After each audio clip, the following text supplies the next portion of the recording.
Прво сакам да му се заблагодарам што дојде овека на факултетот, вака во една академска средина. Го крстивме како час, меѓутоа може да се каже дека повеќе ќе биде фокусот на еден по-лабав разговор, кој што не би бил толку екс-катедра формален, туку би бил низ активно вклучување на сите вас кои што сте тука. Гледам во голем број и бидејќи сте во голем број, тоа подразбира дека сте нестрпливи нешто да го прашате гостинот и да чуете што ќе каже. Така што првото мое прашање, уствари ќе биде кон публиката, за да го отвориме ова, да не е класично, да не биде занимавање со биографијата. Сакам од вас секој во една реченица кој сака, нели, со кремање на рака, да каже по некој збор кој е за него Милчо Манчевски и што знае општо за него. Така да, кој сака да почне со кремање на рака, може. Ајде ни ставаме оценки.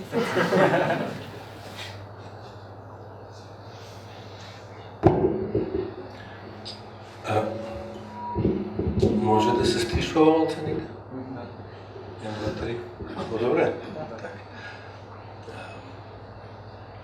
Јас само сакам да кажам, независно дали ќе има одговор, нема одговор. Многу ми е драго што сум тука. Драго ми е затоа што сум прв пат на ФДУ.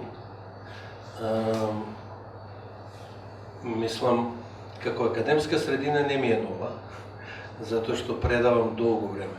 Предавам сега на Ферстен School, кој е дел од Бруклин коледж, пред тоа 7 години предавав на Нью Йорк University, предавав во Москва, во Берлин, Лондон, на Куба, сега ќе имам предавање во Шангај за 2 недели, ама на ФДУ сум прв пат.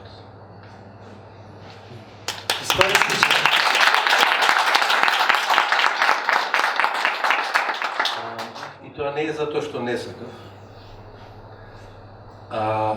Ова гостување е благодарение на Ноли, пријателството со неја и незината упорност, ова да го организираме и многу ми е драго. На таа тема толку. Прашање? Некој да почне со биографијата? По една реченица кој што знае. Да. Ако не да почнеме. За луѓето што има многу да се каже, секогаш е тешко да се зборува. Милчо Манчевски за мене е најнаградуваниот македонски режисер. Со најпрестижните филмови кои што до ден денес се емитуваат во странските телевизии. И за мене е асоцијација на лубеници. Може би понатаму ќе одговори што е тоа лубеницата во неговите филмови, но тоа ми е асоцијација мене Милчо. Супер. Јас имам на прашање, ако може. Ајде, да. Сакам да прашам зошто прв пат токму сега на ФДУ, дали претходно не била пратена никаква покана општо за да ваква дискусија или час или не битно нешто? Прв пат сум поканет. Мислам, не е културно не покане да дојде човек. Сега ги давам збор на професорката Синоличка Дрпкова. Таа ќе не воведе во овој отворен разговор со неколку нејзини прашања и после тоа ќе може и да се уклучите и вие. Повелете, професорки. Ако отворите Google, ќе видите многу информации за Милчо Манчевски. Апсолутно не се да трошам време да објаснувам кој е што е, затоа што мислам дека сите знаеме точно кој е Милчо Манчевски. Живее во Нью Йорк, македонец, филмски режисер, наше а светско, или наше а туѓо, или само наше, не јас не знам веќе. Мислам дека е единствениот режисер во Македонија кој успешно ја раскажа нашата приказна на 4 страни од светот и затоа доби Венецијски лав и затоа неговиот филм беше влезен во номинација, единствен македонски филм влезен во номинација за Оскар. Во критиките пишувани во Нью Йорк Таймс го споредуваат со Кишловски, со Брајан Сингер, автора на Пред дождот, Сенки, Мајки, Прашина, многу филмови, кратки филмови, видеоспотови, реклами, а исто така има и режирано и епизода од еден серијал The Wire, да. The Wire. Се чини дека Милчо Манчевски е повторно единствен режисер од овие простори кој некако го откри оној светски рецепт за правење добар филм. Да се биде свој, да се биде оригинален, но во исто време универзален, да се биде возбудлив, инспиративен, полн со изненадувања, притоа балансирајќи на тенката линија меѓу истокот и западот, каде вековите не се следат еден со друг, туку коегзистираат. Вели во Даст. Милчо, дали е необходно да излезеш од Македонија за да станеш добар режисер?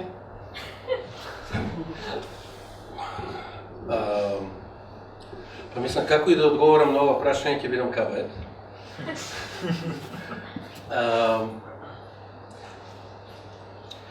Види, во суштина е и на студентите мои тоа им го кажувам, или некој ако дојде да учи за време на снимање, што доаѓаат луѓе и учествуваат како волонтери за време на снимање, ама повеќе на студентите на час им кажувам дека за да бидеш добар режисер треба две работи, во суштина. Едната е занает и втората е срце. Занаетот се учи и на студентите им викам дека ја можам да им помогнам да го научат занаетот. Тоа што јас сакав да го научам кога отидов на Филмска академија, кога да употребам крупен план, кога широк план, кога да го убием главниот лик, а кога да го оставам да живее. Срцето не се учи, ама може да се поттикне. И тоа важи за секоја уметност, ама посебно за филм, затоа што филм е прилично кабаст, е нова уметност, е многу скапа уметност и затоа има тенденција да се повторува успехот. Ако видиш успешен филм, он се повторува, продуцентите ти бараат да снимиш нешто слично, дистрибутерите го бараат, уште кога го опишуваш, викаш ќе личи на овој филм.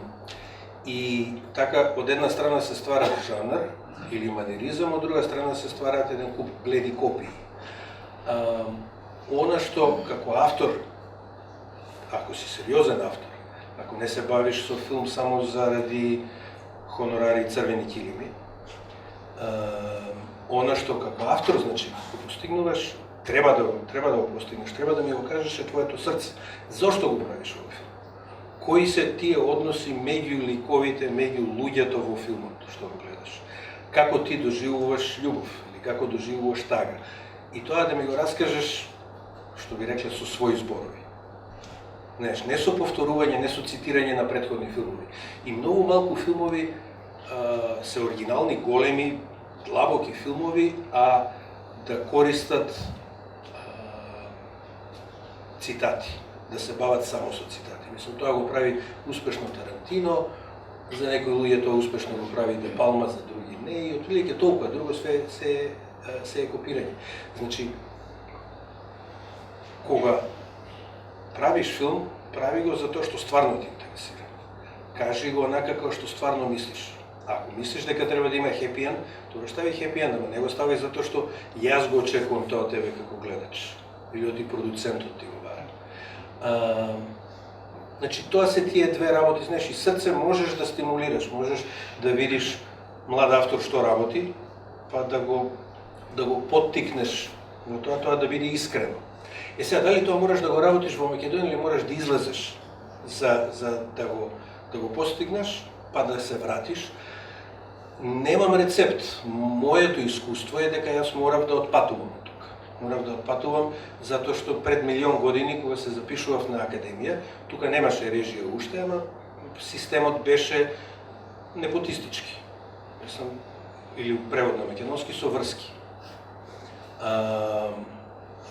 Сакав да студирам негде, сакав у Полска да студирам и морав да добијам државна стипендија затоа што такви беа условите тогаш, не можеше да отидеш на своја рака да студираш. И таа државна стипендија не можев да ја добијам, затоа што и покрај тоа што бев првенец на генерација, не знам, веќе снимав филмови и така натаму, затоа што тие стипендии ги добија повторувачи кои беа деца на луѓе со врски.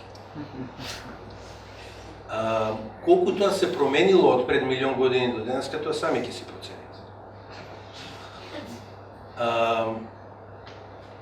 Почекав, добив стипендија од универзитетот во Америка, таму студирав, завршив, се вратив, пробав да работам, имав еден проект, 3 години се спремаше, доби многу публицитет, доби, после се замрзна во тогашното министерство, нигде не отиде и се распадна проектот, се спакував, се отидов во Њу Йорк. Тоа е мусака? Тоа е мусака, да. Пред Дождот, кој е мој прв игран филм, го спакував од Њу Йорк. Го напишав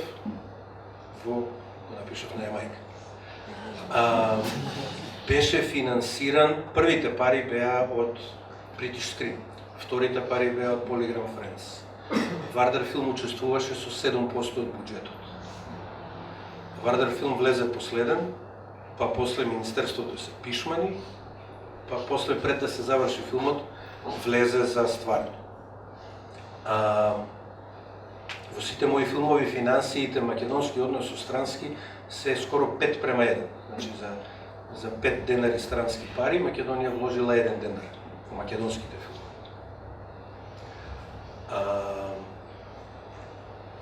Во сите мои филмови 4 македонски влади заедно имаат инвестирано колку што беше инвестирано од македонската држава во Добалчак. Тоа се чисто податоци, мислам, затоа што се забораваат, да ги знае. Моето искуство е дека јас отидов надвор, морав да се ишколувам, се вратив, не можев да работам, отидов надвор, од надвор го спакував тој филм и откако тој беше успешен, Македонија беше многу среќна да се работува со мене. Тоа е моето искуство, не мора да значи дека е тоа правилно. Ама ја можам да зборувам врз база на моје искуство.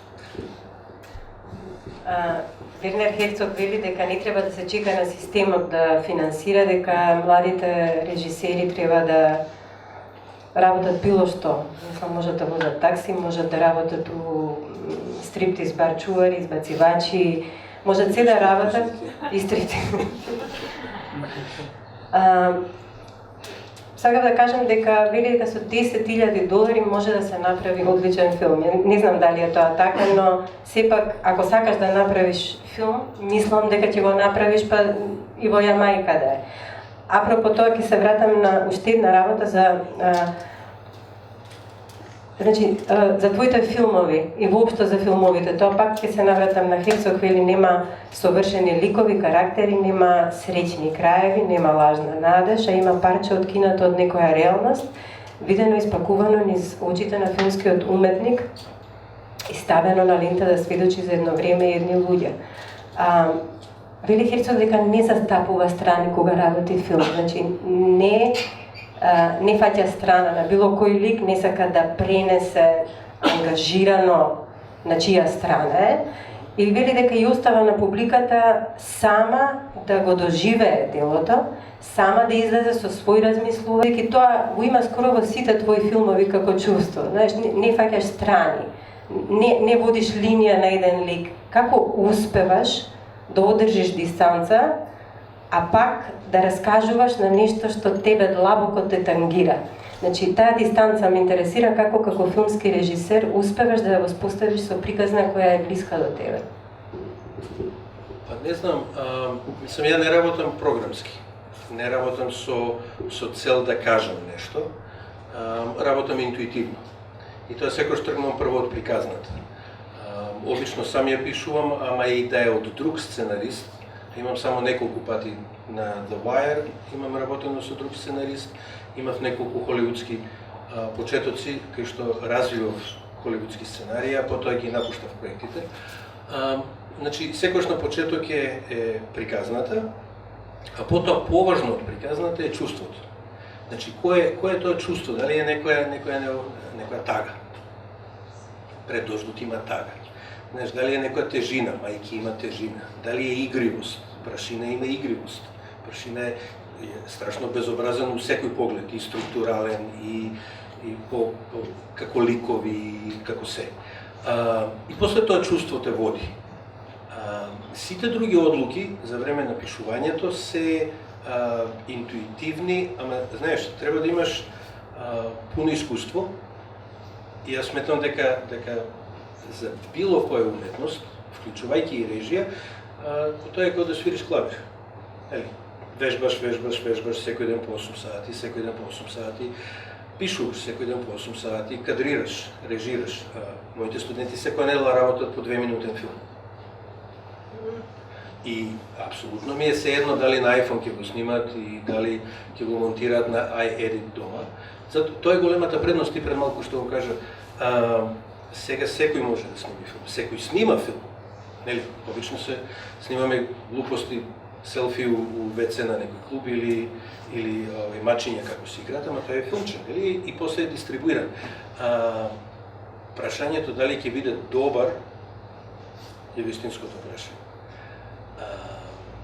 Има филмови кои се скапи, ама има страшно многу филмови кои можат за малку пари да се снимат. Тоа е на тебе е да работиш секој. Сега, дистрибуцијата е она место каде што системот те начекува. И таму е тесното грло. Ти можеш да направиш одличен филм кој нема да се дистрибуира. Или ќе го закачиш на интернет, ама никој нема да знае за него.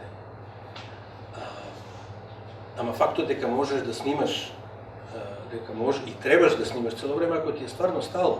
Дали си ти, ако зборуваме нели за предпоставам туку има еден куп режисери. Дали си ти режисерот имаш нешто да кажеш или за да шеташ по црвен килим? Ако ти е работата да шеташ по црвен килим, има систем за тоа, ама не можам баш многу да те советувам. Ако снимаш затоа што имаш нешто да кажеш, некој чувство, некој концепт, некоја идеја, снимај бе, брат. Мислам, дали е тоа 2-минутно филмче или 20 минути, дали бандитите од агенција за филм ќе те сватат или ќе те поддржат, не е ни важно. Мислам, важен е филмот што го снимаш. Имам само уште едно прашање од моја страна, после Кирил ќе го оставам. Што е тоа што би го издвел што еве на првиот час по филмска режија им го кажуваш на студентите? Мислам дека кажа доста од тоа, ама што е она најесенцијалното?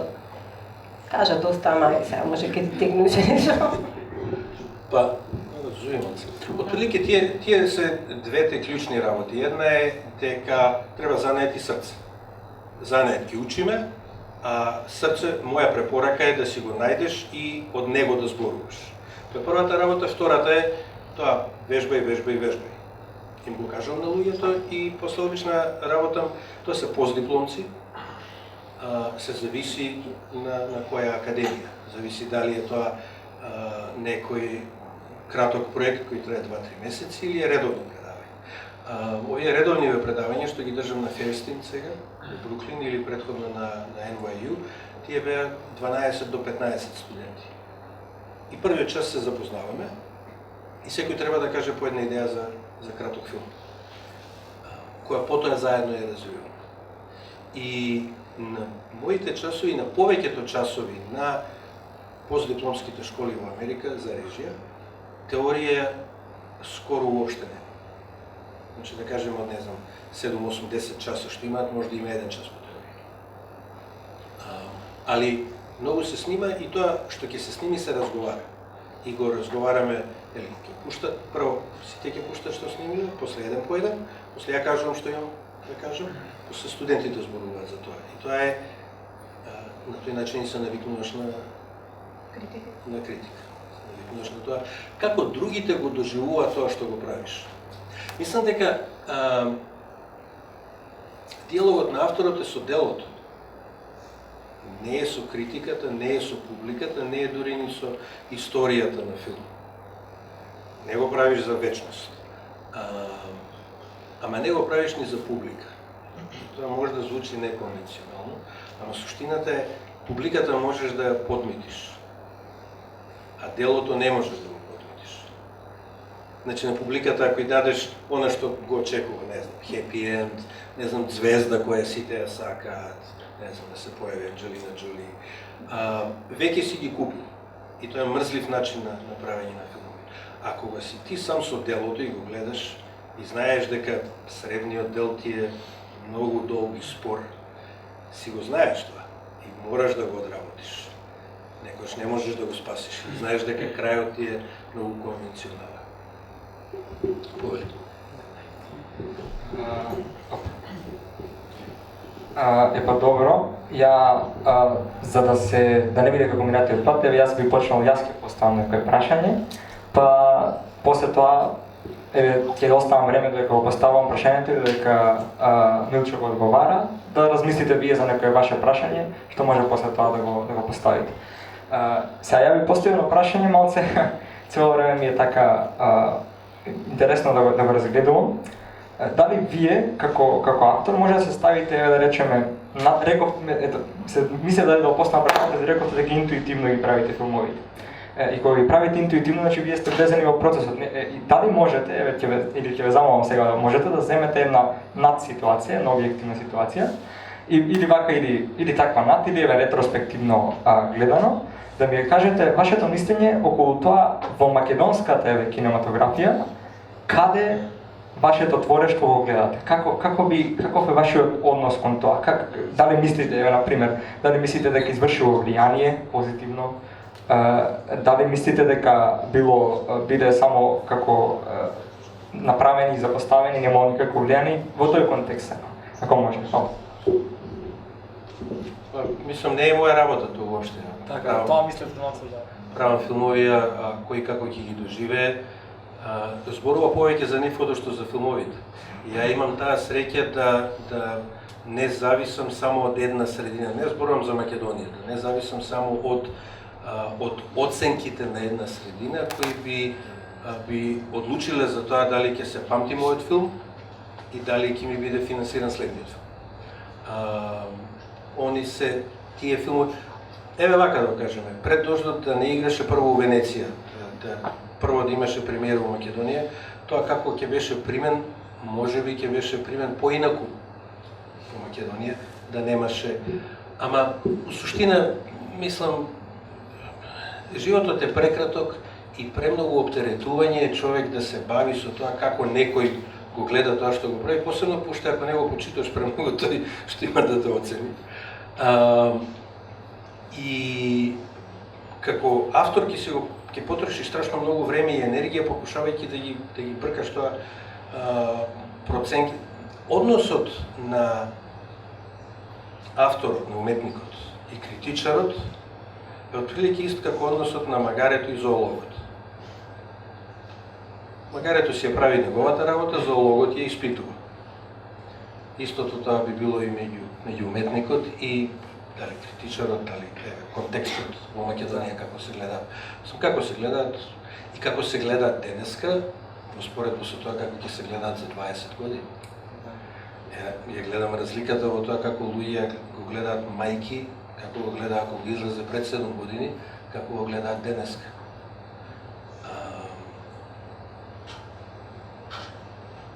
Тоа е тоа. Само уште кратко да надополнам прашањето.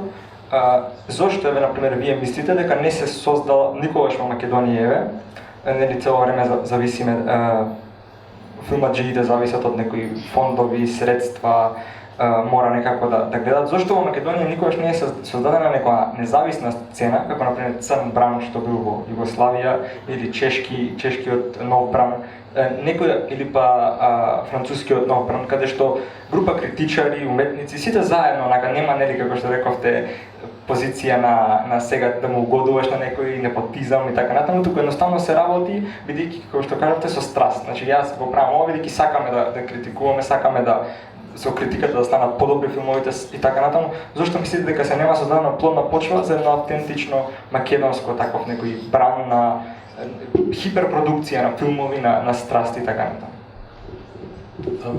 Не знам, не е тоа до мене. Она што ја мислам дека треба да влезе во филм, да се види на филм, ја го ставам на филм. Некојаш, него секогаш откако ќе почнам да работам на филм, додека филмот се заврши, излезе поминат 5-6-7 години. Може би дел од причината е во тоа што треба стварно многу упорност и многу време да. Може би причината е затоа што е едно конформистичко општество, кај што сите, не сите, страшно многу луѓе, страшно многу често гледаат само да се огребат, да не се замерат и само нешто ситно да се ќари. Да работиш со некакви филмови какви што ти опиша е прилично напорно, рискантно. Еве, ја од мајки на овamo немам работен на филм во Македонија, затоа што власта го доживеа филмот како напад против нив, иако суштина не беше. И сите мои проекти беа замрзнати, пробаа да го забранат, мајки не се работеа копии за странско прикажување на филмот, не се титулуваше и така натаму. Така да може да и тоа дел од причината, ама во суштина, мислам, не сум јас тој што може да проценува зошто и како и мислам има еден куп луѓе кои се за тоа платени и стручни и повикани, нели има агенција за филм, таму има вработени, има Вардар филм, има Министерство за култура, ако нив не им пречи што се снима и како се снима. Знаеш, од друга страна има и добри филмови, не е дека не се работи добро. Значи, вие би биле за, например, да се помине преку тој конформизам, да се окуражат малце филмаджиите, да можат. Вие сметам со самото заминување во странство, тоа е ризик, нешто што опишувам ја. Значи, сметате дека ако сакаш да го работиш филмот, па треба малку ризик да преземеш. Дали тоа е? Па за се треба, за се што е тешко, за се што на крај ти е стало, треба ризик. А за филм особено. Мислам филм е скапа и комплицирана играчка, има многу влијание, затоа и политика се меша во него, и во суштина, ако сакаш комфортно да живееш, треба со нешто друго да се бавиш. Добро, се надевам дека имавте време да размислите сите со некој прашање. Па дали има прашање со кремање на рака? Повелете. Се радвам што мислам дека сега веќе немаме диктатура, па може да се разговара на отворено за се. Се радвам што кажавте дека има отворено непотизам тука. Не знам, не дадовте коментар дали и сега си уште има и да би било интересно да ми кажете. Во тој контекст сакам да кажам дека нашиот филм што не представуваше во странство имаше направи и многу лоша репутација за државата, затоа што многу филмови се докажа дека се плагијати, всушност да речеме Столе Попов изгуби на францускиот суд, нели, за каде што беше адвокатот на Роман Полански, нели, и се докажа дека е украден од сценариото за Gypsy Magic од филмот на Емир Кустурица, иначе беше забранета после тоа дистрибуцијата на сите филмови на сценаристот и на режисерот, освен на реви и на фестивали.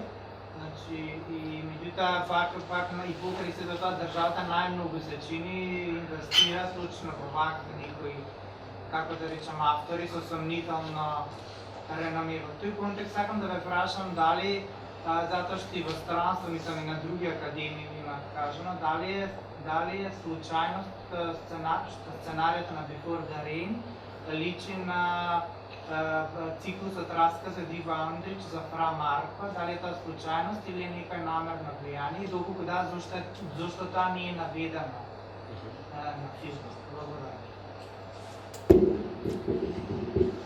Па не знам, ја не сум ги читал тие раскази, можно е да личи. Во инспирација за Пред дождот се омнибус филмовите кои се во по 3 приказни, од кои пуно се снимани во 60 и 70 во Европа.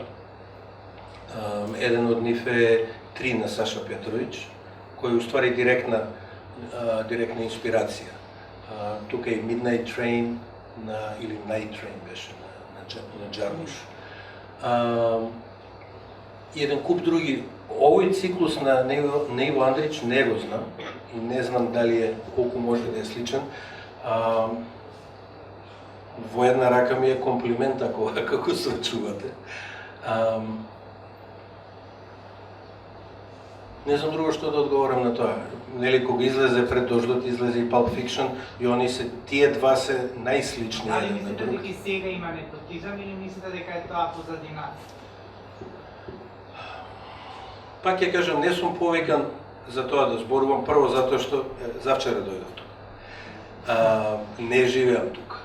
Тоа што го гледам, тоа што го знам, да, секако има непотизам, мислам, тоа не е нити откриваме Америка, нити он преку ноќ ќе го снема, нити па он настана у последниве 10 години или у последните 40 години. Да не се прави луди. Друг? Јас имам едно прашање за Пред дождот. Зошто баш се решивте за таква структура, за спирална драматургија, односно зошто не е линеарно представено? Па вака, кога го работев Пред дождот, прво кога седнав да го пишам тој сценарија, апсолутно не очекував дека некој ќе го интересира. Во тоа време се обидував, работев холивудски текстови, кои се обидував да ги продадам во Холивуд или да ги изфинансирам да се снимаат. И тоа не ми одеше. Бог знае колку успешно, и го напишав овој повеќе за себе. И скоро сите на кои го понудив, страшно го бендиса и он влезе многу брзо во продукција. Првата рака на сценаријата ја напишав во март, во септември веќе снимав, што е невидено. И мене ми се нема повторно случај. И на многу малку луѓе. И тоа е веројатно една од илустрација на тоа дека треба со срце да работиш. Ова го напишав за себе и другите го можеби поради тоа го бендиса. Идејата за нелинеарно е малку, мене пишување ми е многу лесно. Ми е најлесна и најинтересна и најпријатна работа на свет. И често помагам на колеги во дотерување на сценарио, во дотерување при монтажа, затоа што при монтажа се работи последната верзија на сценариото. Дали една сцена ќе ја префрлиш од средина на крај, дали ќе ја исфрлиш, дали еден лик ќе исфрлиш, тоа е пишување на сценарио, само што го правиш во монтажа со готов материјал. И во тој момент кога го пишував тоа сценарио, ми беше досадно да правам линеарна прича. Вака најбуквално кажам. Мислам, јасно, 1, 2, 3, заплет, кулминација, расплет, нели, твист на 60 минута. Сакав да пробам нешто друго. Во исто време сакав да направам еден експеримент и испадна. Тоа е тој експеримент, затоа што мене експериментален филм од секој што од академија ме интересира, структуралистички. Значи, идејата беше да биде еден краток филм, кој додека го гледаш, он е едноставен, тече, завршува. Втор краток филм, едноставен, тече, завршува и си мислиш, ова е све така лабаво и многу едноставно. Трет краток филм и во моментот додека тој се отплеткува, сваќаш дека тие три се заплеткани и уствари се играла една игра со гледачот. И ако е гледачот добронамерен и ако е добро изведено, се надевам дека заедно ја играме таа игра и на гледачот и на авторот им е убаво додека тоа се случува. Додека сваќаш дека ова многу покомплексно од три кратки мали филмчиња со почеток, средина и крај. Тоа е како да гледаш еден детаљ на платно, па гледаш уште еден детаљ, уште еден, мислиш дека се независни и ќе се повлечеш 3 чекори назад и сваќаш дека е една многу покомплексна слика. Тоа беше намерата. И додека го пишував, мислам, го срочив така во три причи, кои беа како триаголник и сите се одбиваа една од друга, значи беа контрастни. Лондон е контраст на Македонија, селото е контраст на градот, манастирот е контраст на селото и така натаму. И по боја, по текстура, по фактура се различно работени. Лондон е плав и сив и ладен, има страшно многу стакло. Првиот дел исто така плав, ама е како фреска е, како бајка. Третиот дел е целиот пагански и со кал, со камен, со прачки, што мене најубаво ми беше уствари. Причината да биде цикличен е продолжување со играта. ајде ќе ја продолжиме играта. Ајде, значи се повлекуваш назад, го гледаш, се споиле трите, ама се споиле во некаков круг. И во прво време тој круг беше само метафорички, и додека го разработував сценариото, го раскажував на блиски, на девојката која ми беше девојка во тоа време, го раскажувам и викам и после во третиот дел Александар среќава една девојка која е иста како девојката во првиот дел и она вика, ама тој е истата, нели? И викам, да, уствари е истата. И уствари она со низината интервенција ми го смени синопсисот. Така да стана буквален круг кој е раскршен во средината. Он е раскршен со две сцени. Едната е кога Ен ги гледа фотографиите на масата, и значи хронолошки тоа не можело да постои. И тоа е таа оптичка илузија, оптичка варка, како ешер, како цртеж на ешер. А втората е кога Кирил се јавува по телефон Македонија Колинг. Исто така не би можело тоа да се случи, значи превртено. И постоеше една трета сцена во која кога Александар напушта, влегува во такси, оди на Хитроу да се врати во Македонија, камерата останува на улицата откако таксито заминува, чека 2-3 секунди и оттаму доаѓа Кирил од цивилка со куферот, доаѓа до братата на Александар, звони на звончето, значи го пропуштил само за 2 минути. Ја снимивме сцената, влезе во првата рака на монтажа и после решив да ја извадам, затоа што не сакав тој уврнат кружен тек да биде толку очигледен. Сакав да биде нешто што помалку збунува. И според реакциите на луѓето во овие 20 на години, они уште го зборуваат како е тоа, зашто е така за. Прашање? Ајде. Пред да поставам прашањето, заборавав еден факт. Пред години на Телма гледав едно интервју, што Милчо вика дека тука израста Карпо Шеден, ако не се лажам. Деврамал. Во Деврамал. Да. Сакав да прашам во монографијата во Дождот. Има како одите во потрага по дрвото што е пред Дождот, како одите во потрага по трлото, каква куќа ви треба, двата отворени гробови и така натаму. Беше прашањето дали прво за кадрите ги барате сликите или некогаш сликите ги наоѓате по нив го градите кадрот. И другото прашање ми беше што да чекуваме во Бикини Гърл беше најновиот. Бикини Мун. Бикини Мун, да, Бикини Мун. И за лубениците. Вака лубениците се приватен детали затоа што многу сакам лубеници. И затоа што скоро стално снимам улето. И визуално се многу убави, мислам, нека црвени со црни точкици, со зелено, мислам, како да не ги знаеш. Патлиџаните се ставени со агенда, со намера. Преубаво, компактно ја символизираат Македонија. И графички се многу убави. И тоа ми беше намерата, првиот кадар на Пред Дождот, да биде едно графичко и визуално представување на Македонија, со тоа што тоа веројатно не се веќе истите тие патлиџани сега, некој холандско село. Што се однесува до сликите и кадрите, значи ваков е мојот процес. Кога пишувам, ја само пишувам. Значи, не се обидувам да режирам, не размислам кој глумец би играл, која локација би била, дури се обидувам и да не мислам на буџетот колку ќе кошта, пошто иначе ќе се врзаш, цел филм ќе напишеш во една соба да би. За полесно да го изфинансираш, да не чекаш 7 години. И тогаш сум најслободен, можеш да се зафркаваш колку сакаш, одеднаш тече негде приказката, се прекинува, се претвара у круг, или е раскршена како во прашина, или е игран филм и документарец. И значи, работам само како сценарист, нема режисер.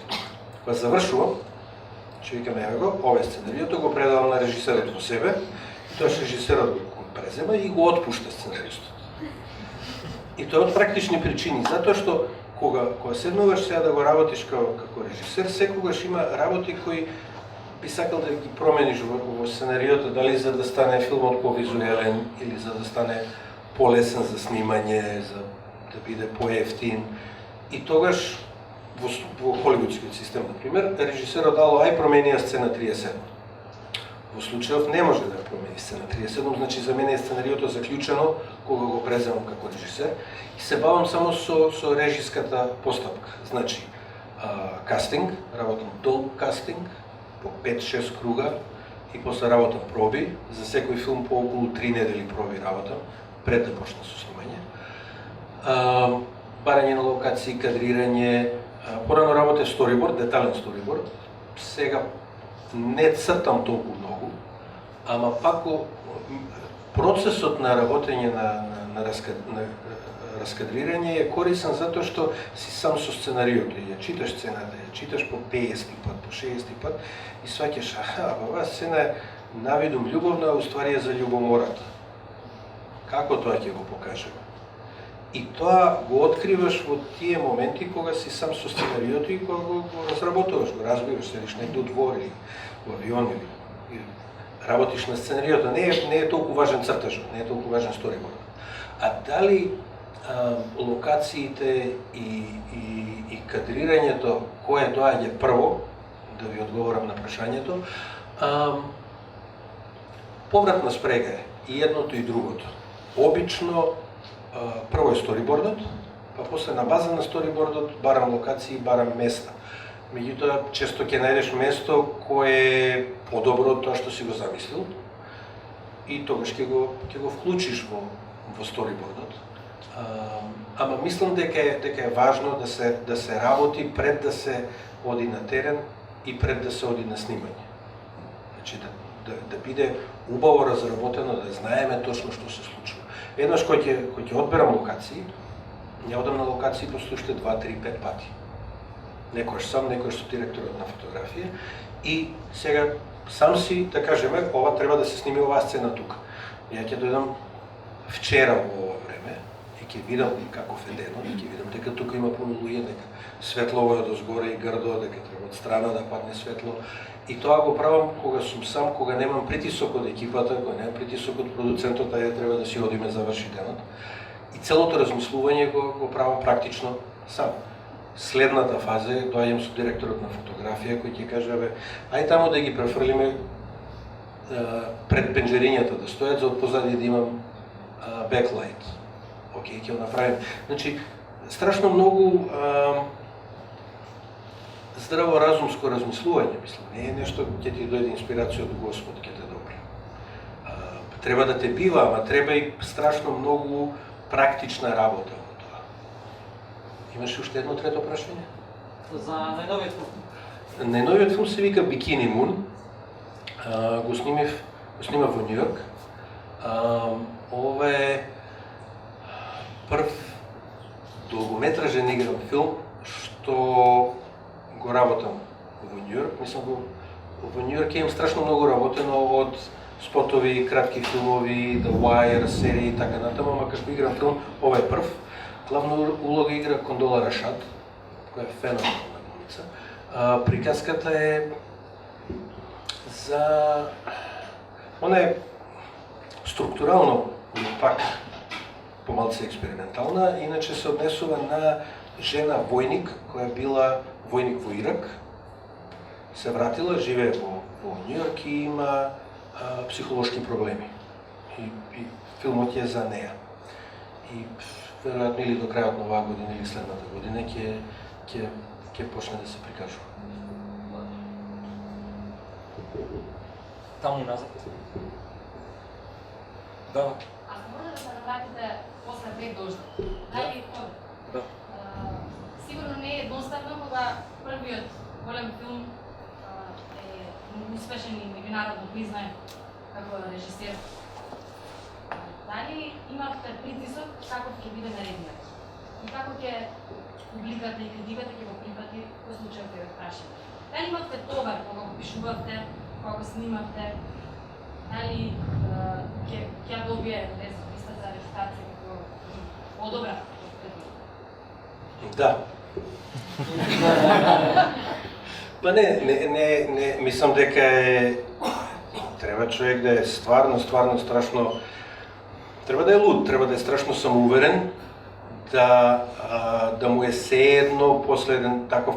Мислам, ова е објективно резултатот што го постигна Пред дождот како дебютантски филм е редок во историја на филм. А Нети Инсторф го вика најуспешен дебютантски филм. И не е работата дали е он, мислам, не знам, Нью Йорк Таймс го ставил 1000 најдобри филмови било кога снимени. Се предава на еден куп академии и доби награди. Она што ми е најинтересно е дека има луѓе кои страшно емотивно го доживуваат и емотивно го носат во себе после толку години. Се уште среќавам луѓе, не знам, ја бев на фестивалот во Варшава, имаше еден режисер од Перу и еден од Кина. И двајцата со истата емотивна реакција ми приваѓаат. И ми викаат, они се бават со филм поради тој филм. И мислам, сега можеме да се лажеме, ама најискрено ако да кажам, многу е тешко да не го осетиш тоа како товар, дали свесен или несвесен. Знаеш, да видиш скроз одличен ученик, да не си ја расипеш петката после првиот филм. И она што го научи со искуство е дека треба да го правиш оној филм што те интересира, што сакаш да го направиш, а да не калкулираш со очекувањата на другите. Ја го направив тој филм што сакав да го направам, тоа беше Прашина. Ама ми требаше многу време, затоа што беше скап филм, затоа што е чуден. Мислам да работев сличен филм, Има луѓе кои работат сличен жанр, сличен филм цело време. И тоа има кариерата и они се среќни со тоа. Ја не би бил среќен со тоа. Во исто време имав еден куп холивудски понуди и тоа беше страшно заводливо и ја се нафаќав, почнував да ги работам, после ќе сватев дека ќе немам креативната слобода и ги напуштав тие проекти. Понекогаш во конфликт, некогаш така, пријателски. И тоа исто така ми потроши време. Тоа е одговорот. Јас немам студентско прашање, меѓутоа како гледач на вашите филмови, прво сметам дека вечерва е навистина волшебно што ни се случува Пред дождот навор. Онака сите ја чувствуваме онаа блага нервоза дека за малку време ќе заврне. Друго што би сакала, разговараме вечерва, јас како ги доживувам вашите филмови, значи како едно време поминато полно со емоции. Без да ја барам посебно приказната внатре, едноставно се предавате на филмот и само чувствувате. Најмногу од се што чувствував беше љубовта и смртта. Значи, не се чувствува смртта, нели, меѓутоа оној страф од смртта, а од друга страна, сцените во кои има секс, не ги доживував како голи сцени на секс, туку како создавање на живот. И некако ми се преплетуваа животот и смртта цело време со многу длабоки чувства на тоа да се биде жив и да се плашите од смртта. Како вие, како мотиви ги живеете во вашите филмови вие? Па фала ви на описот, мислам, многу ми значи, ја не би можел така да го срочам, ама се што кажувате ми е блиско, односно како да се однесува на филмовите. Па не знам, јас се инвестирам во емоциите на филмовите, мислам дека уметноста е за емоции, уметноста не е за пораки, дури не е ни за приказна. Приказната е секогаш само костур врз кој се закачува се друго. Приказната ја гледаме за да не завлече, за да почне и за да не ни биде здодевно. Ама ние филмовите, а и другите уметности ги сакаме поради емоциите. Значи ние ги прашање на сакање, не е прашање на разбирање. И, например, тоа ми беше еден од конфликтите во холивудскиот систем. Они инсистираат на тоа секој дел од приказната да биде објаснет. Дали го разбрале луѓето. Сум гледал страшно многу филмови што се разбирам, се ми е јасно и многу ми е глуп филм. Или сум гледал и филмови кои на крај не ми се јасни. Не знам, има од Годар, Бергман има филмови кои не ми е до крај јасен, ама ми е многу убав. Мислам, многу ми е емоцијата ми е важна. А така постапувам и како автор.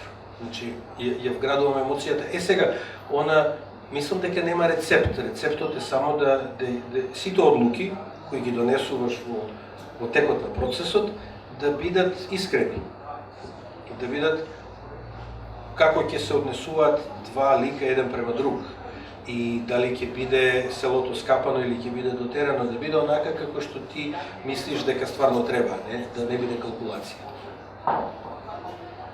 И мислам дека тоа после се пренесува. Чувствува во себе случај. Да. И мислам, таа искреност е најважното.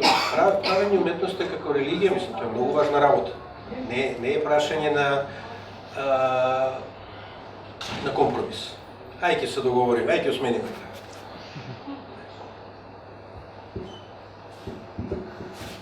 Сам кажавте дека веќе помина 7 години од мајки, дали може би имате некоја напишано сценарио на македонски? Па ја не очекувам некоја голема благонаклонност на македонскиот културен естаблишмент кон она што го работи.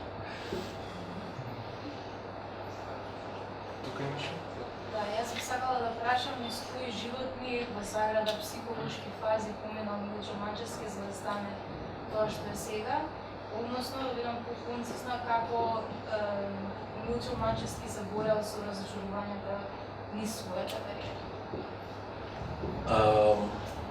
Разочарување колку сакаш.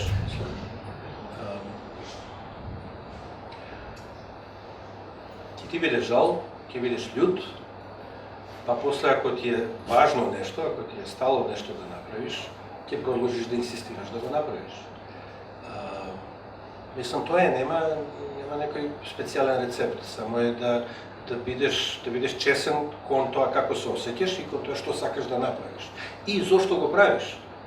Знаеш, па ќе кажам, ако го правиш за црвениот килим, имаш еден пристап, ако го правиш затоа што имаш нешто да кажеш, некоја емоција да пренесеш, тогаш го работиш другче. Иначе се надеваме стално дека, нели, со голу 90 минута ќе ги решиме разочарувањата и од сега натаму ќе ги нема, а тоа е илузија. Че не се лажеме. Целата работа е како да се справуваме со нив, значи да не би биде толку важно.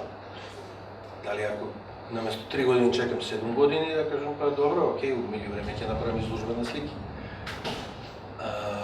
Или ќе ми помогне да го поправам сценариото. Например, првата верзија на Прашина не беше волку добра.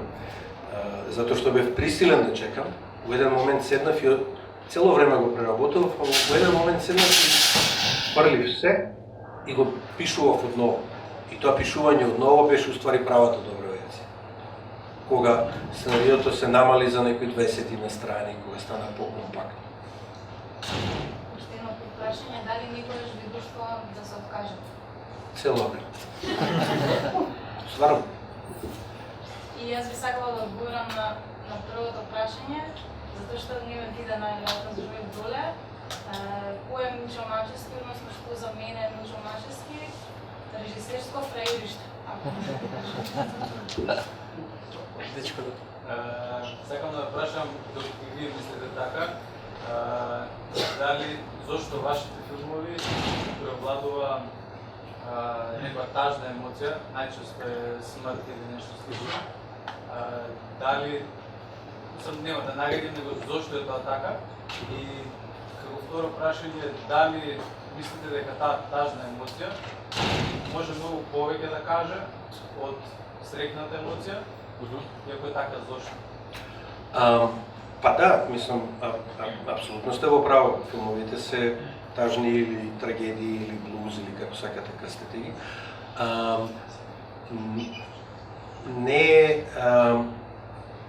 Не знам зошто е така. Тоа е она, значи, во авторски филм или во уметност, го работиш она што те привлекува, што ти е интересно, што ти е убаво да го кажеш.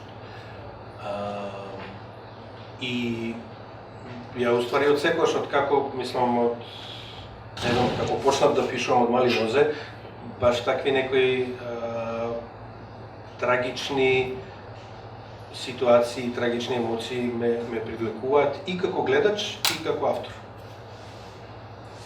И мислам дека ми одат од рака.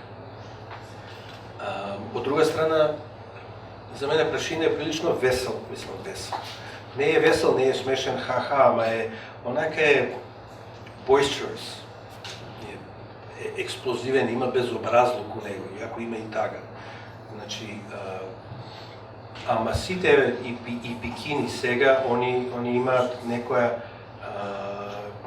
па да, они се по крајна линија, не знам, на Шекспир трагедиите му се поинтересни од комедиите. Да. Мене ке прашај? Да. Во едно интервју во големото стакло пишува дека со групата Zero чувствувате во нивни два перформанси заедно со нив. Да. Сакам да ве прашам за вас со групата Zero и како тоа влие на вашиот филм. И дали воопшто влие? Јас со групата 1AM учествував пред милион години. Ја формирав со неколку луѓе и имавме некои, не знам, протоконцептуалистички настапи. Ја со Zero, не знам на што мислите точно. Прочитав дека имало перформанс во кој што на жив се објаснува перформанс. Да, тоа е групата 1AM. Да. Па, мислам, тоа е веројатно би се сметало во ликовна уметност. И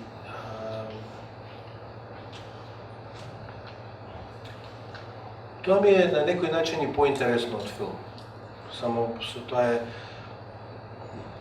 многу е ограничено и многу е тешко со тоа да се бавиш, има многу помалку публика и многу посебно тука.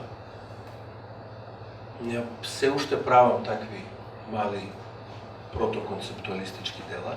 Овие беа многу одамна.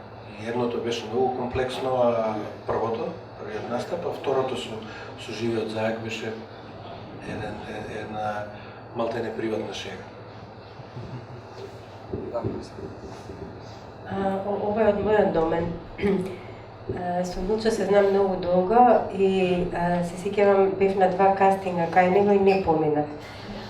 И особено се сеќавам на вториот кастинг, тоа беше за Сенки ми се чини, каде што морав да го научам Леди Макбет. И Милчо ми ја изваде и душата и джигарот и не ме зема после тоа. И му бев лута во првиот момент, затоа што тогаш бев позната глумица, како јас да не играм во неговите филмови, но после известно време разбрав една многу важна работа, гледајќи ги сите негови филмови, дека сушност тоа што не сум играла е можеби и добро, зашто би направил грешка. Имено сакам да прашам за кастингот.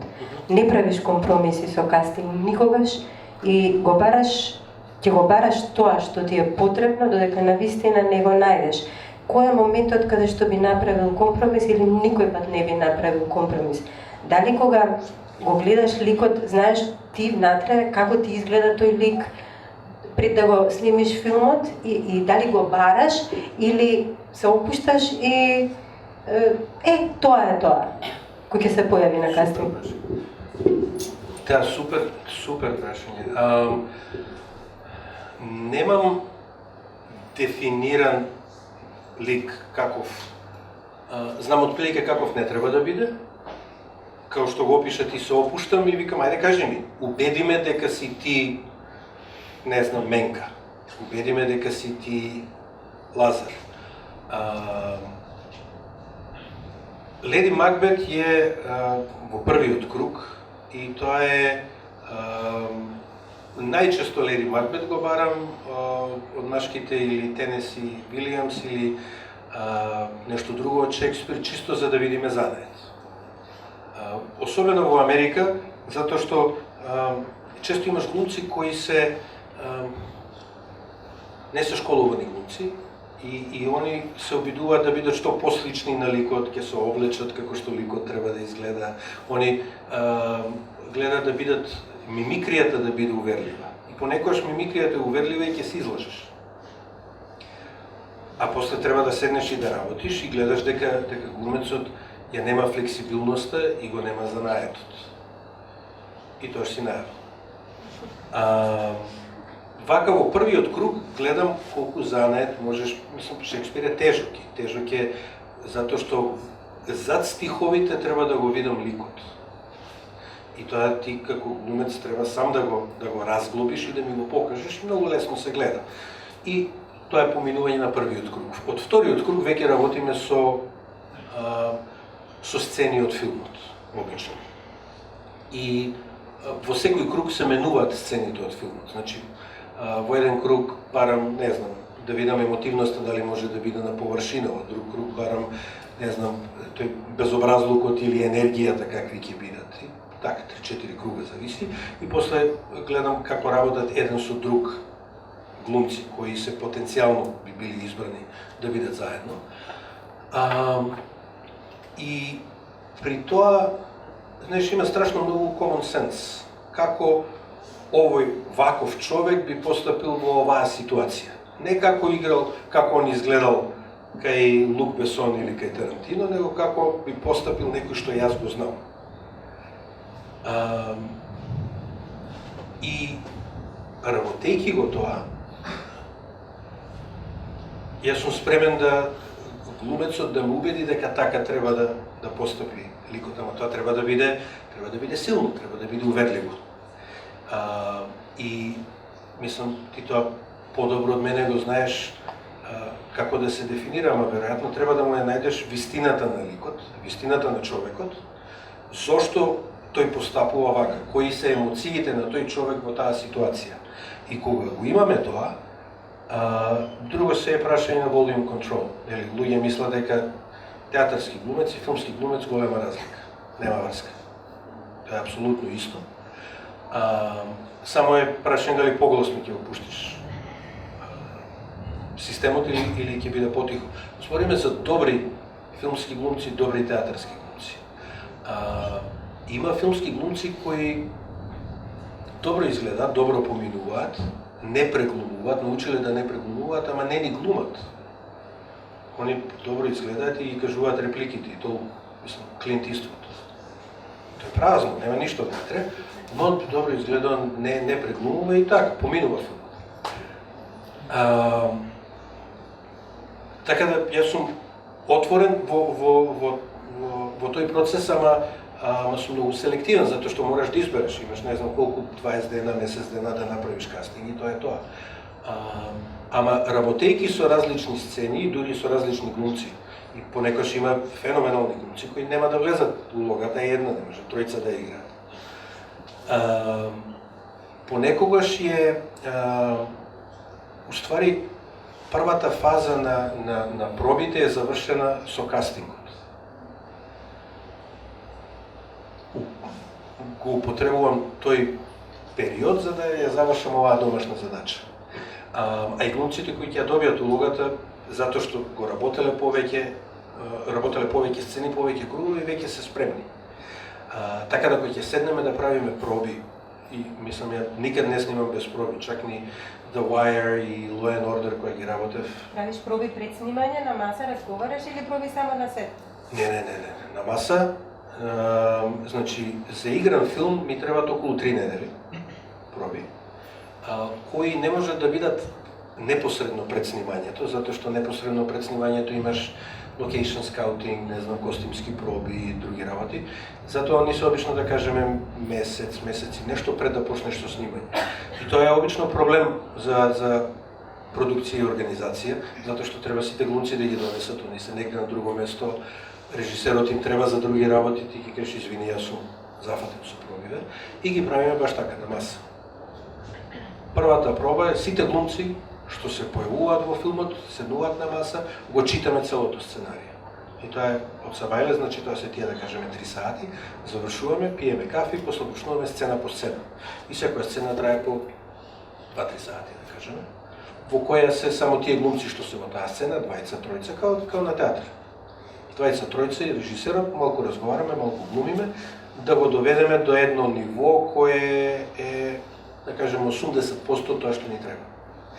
И затоа се необходни прави глумци, а не натуршчици кои личат на тој лик. Затоа што натуршчик ретко ќе го повтори тоа што го направил. Прав глумец, нели, со дисциплина ќе го направи еднаш, втор пат, трет пат, петти пат, и секојаш ќе има друга можда инспирација, ама ќе биде поуздано повторено. Значи на проба ние ќе го доведеме до еден степен. После викаме, окей, супер, сцена е завршена, се гледаме за месец дена кој ќе снимаме, ајде следната сцена. И на денот на снимањето не пробувам, затоа што сме завршили домашно. Од Сабајле доаѓаш на сет, правиме само физички walkthrough, мизна сцена, кај што поминуваме за директорот на фотографија, светло, тон, асистентот по режија, помошникот по режија да видат како изгледа сцената.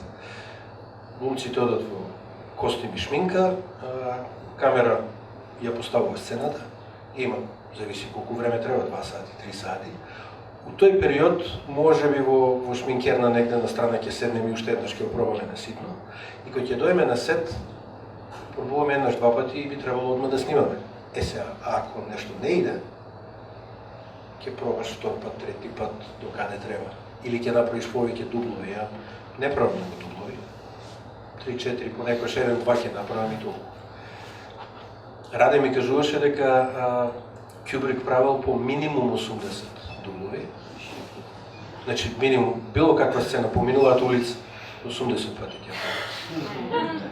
Првите 40 на тейп, па после тоа на филм. И што е најстрашно, меѓу дублови нема никаква инструкција, нема никаква корекција. Не вика добро, ама поише енергија, не окей, ај уште еднаш.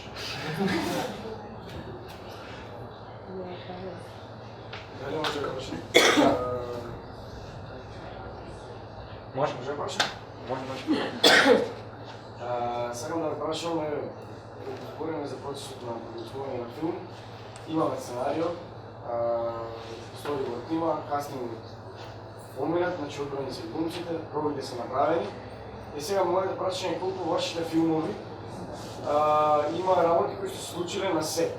Односно, колку има дали идеи од актерите, импровизации, некои интересни моменти кои се случуваат на сет и се случуваат тогаш и таму.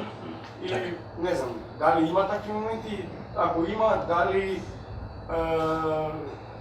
ако ги има, дали уствари мислам го преведуват тоа и кажете ево окей, и го ставиме или не знам сте против? Па има, ја во принцип верувам во напишана домашна. Така да пробите кастингот, сторибордот се дел од тоа.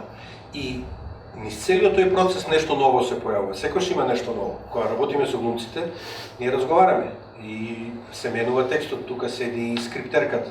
Значи како ќе се смени некоја реплика, ако треба да се редефинира, ако треба да се исфрли или да се додаде, неја запишува и новата реплика влегува во документот, влегува во сценариото. Значи, двосмерна улица има спонтанност, ама таа спонтанност треба да биде структурирана. Истото се случува и, значи, и во сторибордингот, и во пробите, и на самото снимање. На снимањето може нешто да се случи, ама контролата пак треба да е кај режисерот. Да каже, мислам, со самото тоа што ќе кажеш, еј, супер, ти ја покажуваш твојата контрола. Ти можеш да кажеш, не знам дали ми се допаѓа, нека остане, ама тогаш одлуката ќе ја донесе некој друг за тебе. Ќе ја донесе глумецот, ќе ја донесе монтажерот, мислам, пошто тие одлуки мора да се донесат. Значи, ако еден дубл се разликува од вториот, со која верзија ќе одиш, може да не решиш на снимање, ама во монтажа некој ќе мора да реши. И као режисер тебе ти е задача да донесеш стотина одлуки денес. Доаѓа сценографот, вика, зидов ќе го оставиме вака или да офарбаме. Ти можеш да кренеш раменици, ама таа одлука ќе се донесе. И мене ми се чини дека сите тие одлуки во процесот, ако се работи уметнички филм, авторски филм, а не студиски филм, тоа се тие одлуки кои го прават филмот личен и кои го создават тоа чувство за кое вие зборувате. И музиката, и бојата, и сите, они го водат филмот во еден правец. Има, не знам, еве, например, во Пред дождот, сцената Сабајлето од како Раде се враќа, Александар се враќа дома, во сценариото и во сторибордот беше напишана, он на пумпа се мие и тука се појавува детето кој му е украло машинката и он почнува да го брка детето. И Раде имаше идеја да наместо тоа да вози точак и да свирка Raindrops Keep Falling on My Head. И ја мисля дека, што знам, не ми изгледаше многу добра идејата. Ама да му учинам, ја направив. И тоа е една од најубавите сцени во филмот. Мислам, драго ми е што ме кандис. Така да сите добри идеи земете ги и после земете си кредит за нив. Сега имаше мал проблем, уствари таа конкретно, пошто мислам дека кошташе некои 10.000 фунти само правото да се свирка мелодијата во филмот.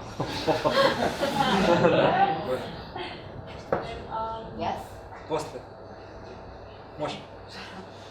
Продукцијски дизајн, костими, музика се прилично клучни столбови во вашите филмови, ама ајде сега сваќам дека многу ретко зборувате за процесот на тоа, на соработката со продукцијскиот дизајнер, со костимографот, со композиторот. Имавте среќа со Девид Манн да работите, да го најдете човекот. Предпоставувам со што одлично се разбирате, но ако може малку повеќе за тој процес на работа со този столбов.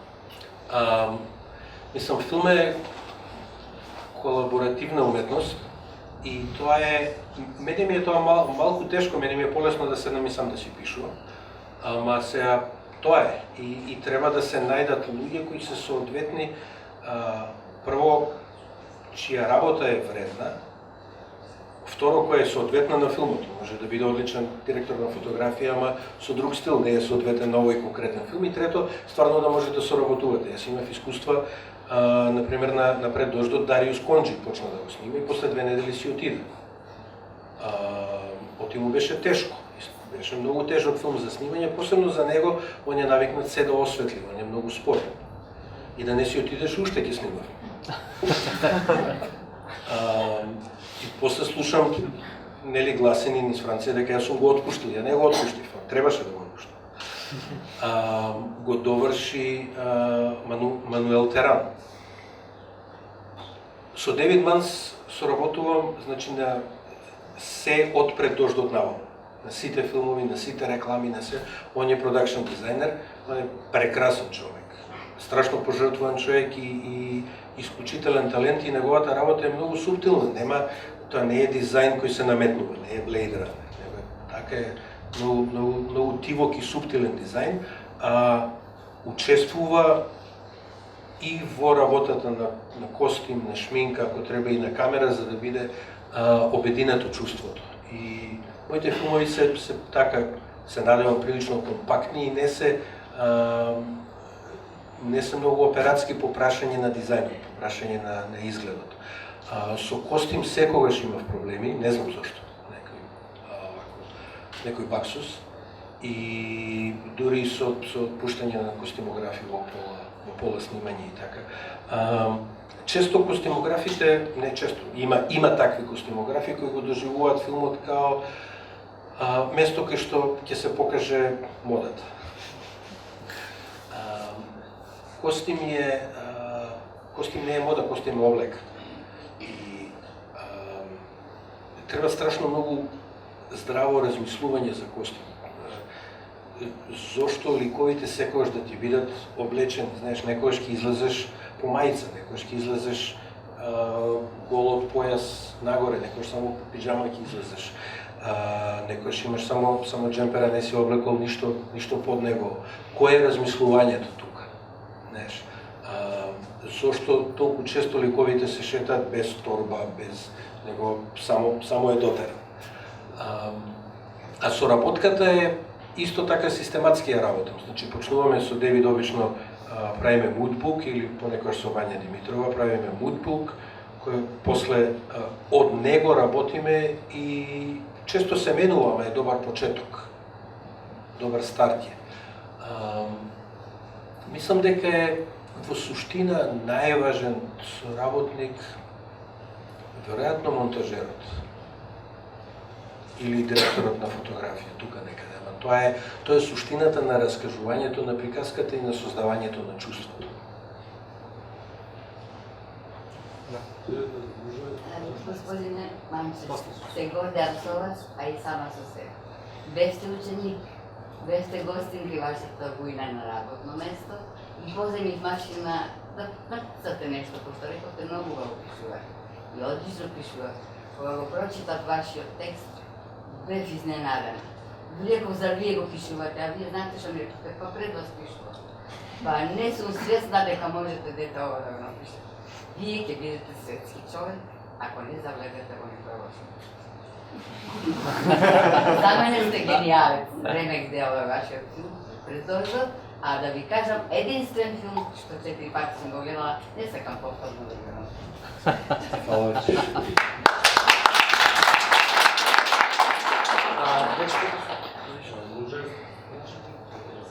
Каде нешто? Може да, ајде. Зошто мене конкретно ми касиме не за некој говори? Зошто конкретно радеше меѓу? Конкретно кастинг и се ме интересира зошто Зошто? Зошто бил поразличен од другите? Па затоа што беше најсоодветен.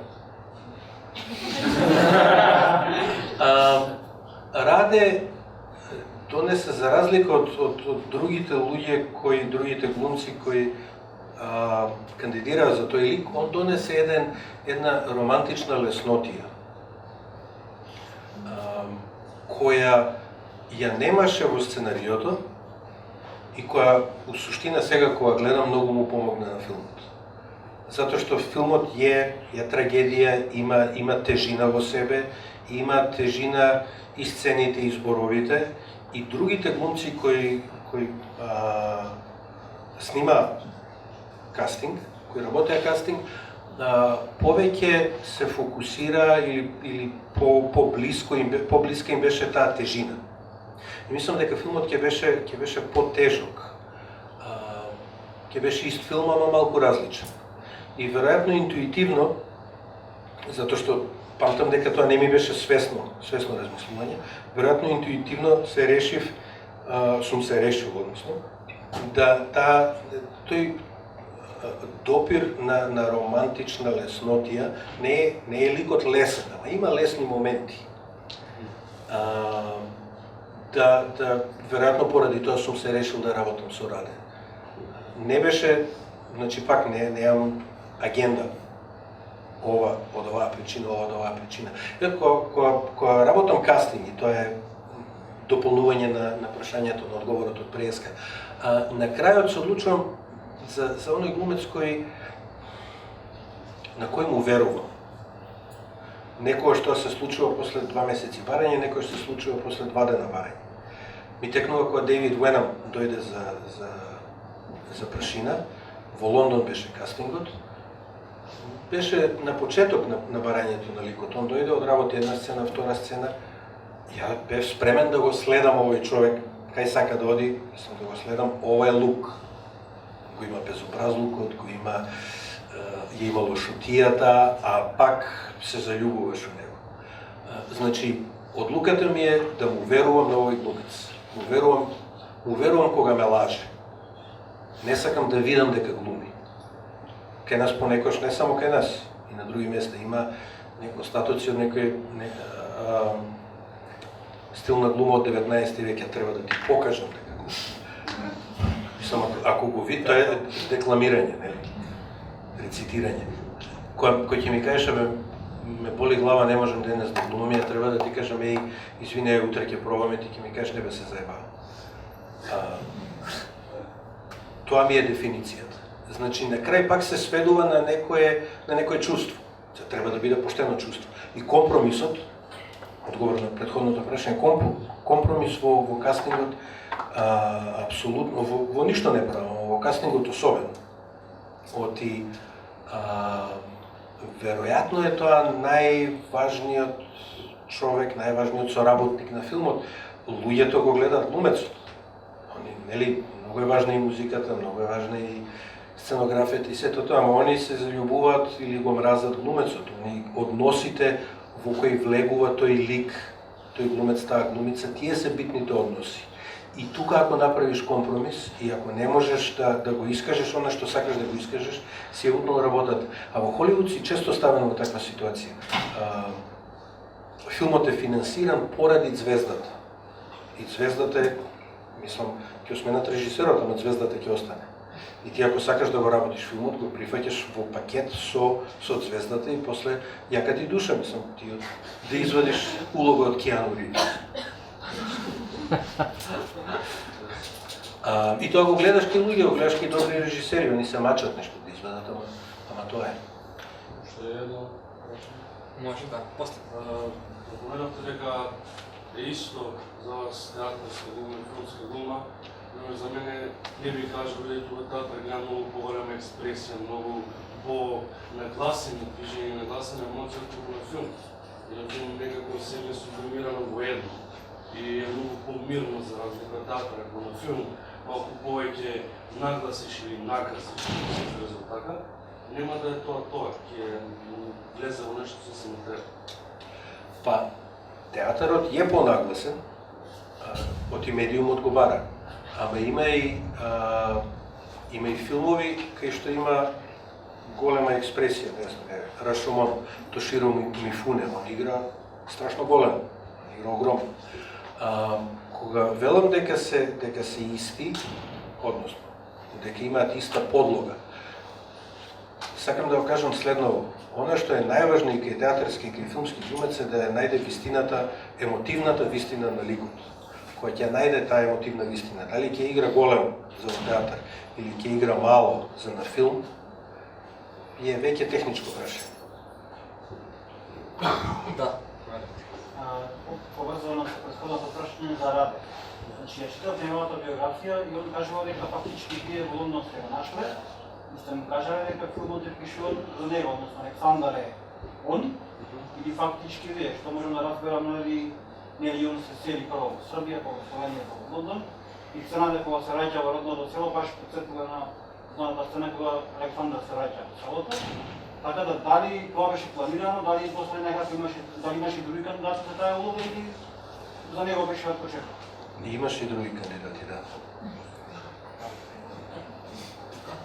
Кој од македонските филмови најмногу се допаѓа да не е ваш? Црно семе.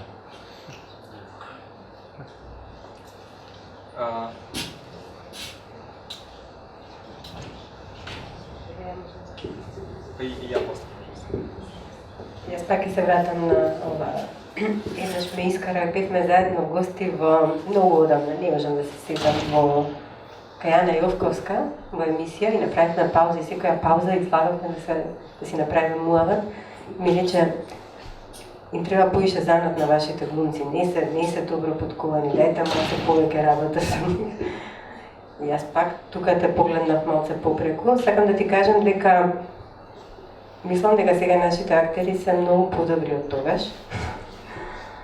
Јас се трудат сите колеги всушност, затоа што и театарските оддели се сосема окей. И ако правиш некој пат кастинг за филм, можеш слободно овде да го направиш кастингот за да видиш како стоиме ние со материјал. Па не, ја мислам дека кај нас има добри глумци, јас сум задоволен со сите филмови.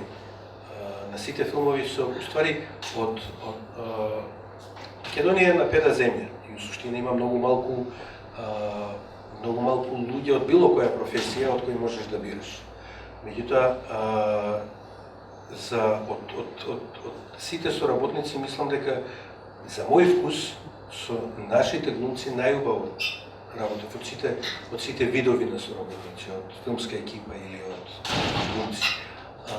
И не би ги тие улоги што ги одиграле од македонски глумци, не би ангажирал некој друг да ги игра.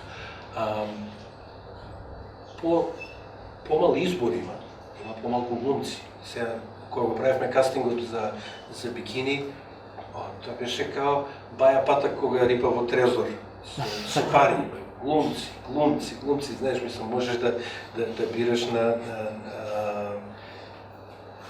секакви нијанси. Тоа беше предност. Она што е интересно, и не важи само за Македонија, важи и за други места. За мој вкус, по моје мислење, знаеш, често некоја звезда дали холивудска звезда или локална звезда или театарска звезда. А ја мислам дека има други глумци кои се многу подобри од таа звезда. Зошто некој станал звезда е веќе друго прашање, мислам. Некојаш е тоа затоа што на луѓе има нешто тој човек што им се допаѓа. Може неговите глумачки способности не се толку јаки, ама луѓе го сакаат. Или некојаш е случајност, или некојаш е, не знам, сплетна околност. Во секој случај звезда и глумец се различни работи. Ја вака ги собирав некако прашањата. Ќе да се обидам тие што се кратки вака блиц да ми одговорите. Ве прашам нели за туѓ омилен, меѓутоа за ваш омилен филм? Не во смисол кој смета дека е најдобар, може и тоа да бидете, ама за вака што ве дивнува или што ви е најблизу. Па од моите мајки ми е најдраг. Затоа што е некако најкомпактен и најбезобразен. Да? Мислам, кога велам безобразен, мислам на формалниот безобразлук, на спојување на играно и документарно во еден филм, кај што едното и другото немаат никаква наративна врска меѓу себе. И некако занатски ми е најчист, мене ми е најдраг од овие до сега.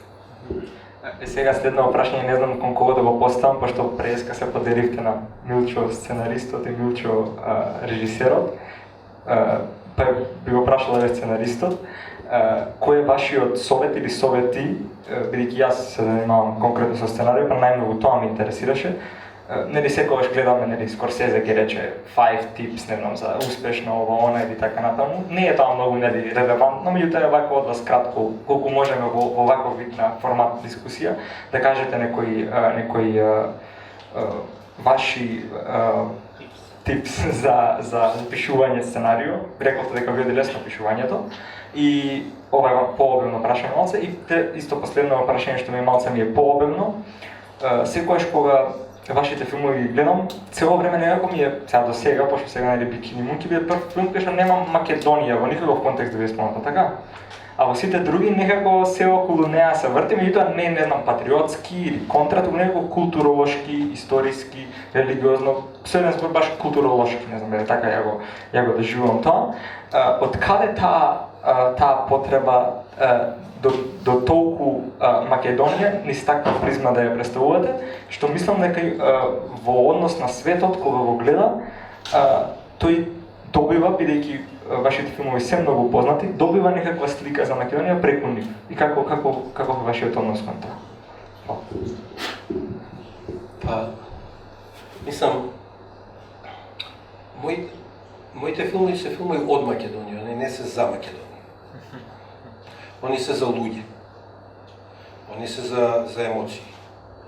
Се тие луѓе некои се македонци, некои не се.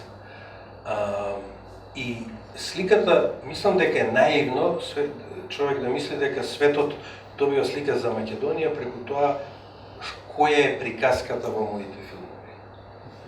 Мислам дека светот добива повеќе слика, мета слика преку тие филмови. Они ќе кажат, види добар филм, или види лош филм, или види филм у кој луѓе размислуваат, или филм у кој луѓе се жртвуваат, или филм у кој има одлична музика, кој има одлични глумци. И тоа е тоа доживување како е представена Македонија во светот.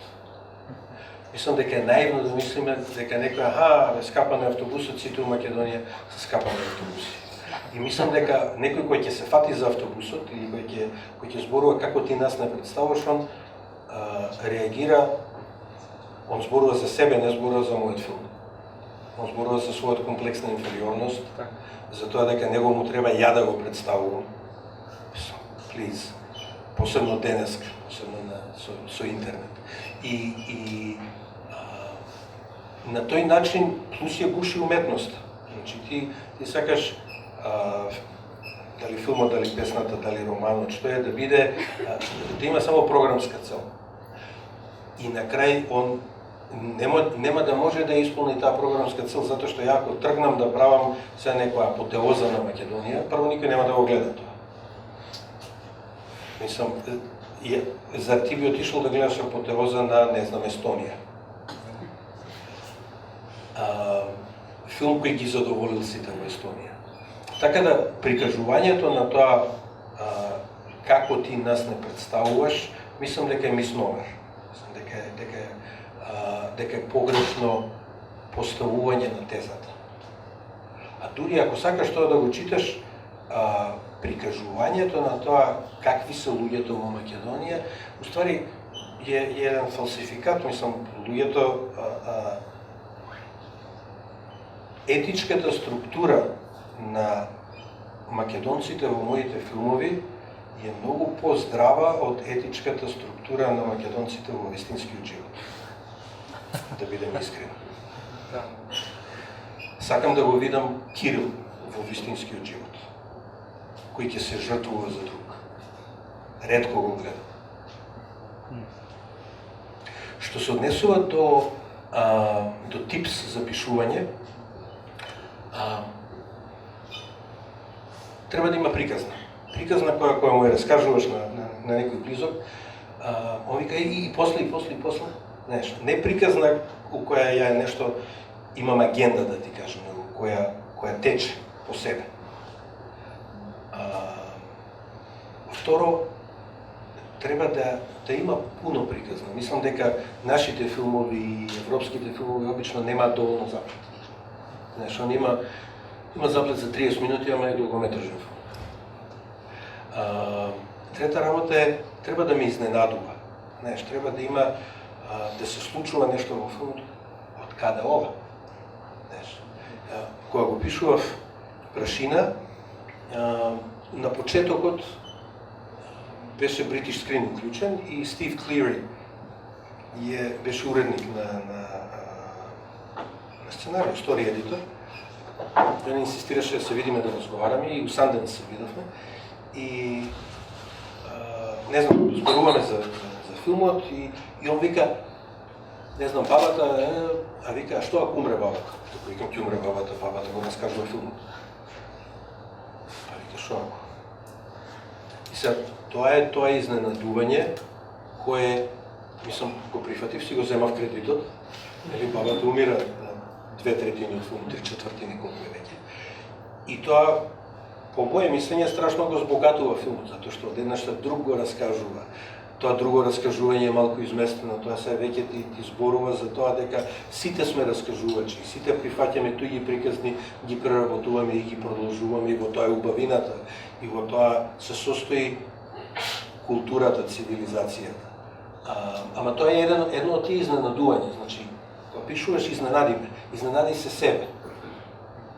Знаеш, имам ситуации кои интуитивно идам против приказната, ајде да пробаме. Некојаш ќе заврши во ќорсо како ќе мораш да се вратиш. Ама тоа се тие типс и кога работиш на ликовите, моја препорака е нешто можда земи некои вистински ликови, стави ги у ситуација во сценаријето и види како Лазе би зборувал во таа ситуација. Знаеш, или како, не знам, Перо би зборувал во таа ситуација. И он нека зборува. А со време ти ќе го промениш и нема веќе да види Лазе, нема да се препознае на премиера. Не да зборува затоа што треба да ми соопшти некоја информација како гледач, него да зборува затоа што Лазе тоа би мог да го каже, он има да каже дека е људ. Нека го каже дека е људ, а не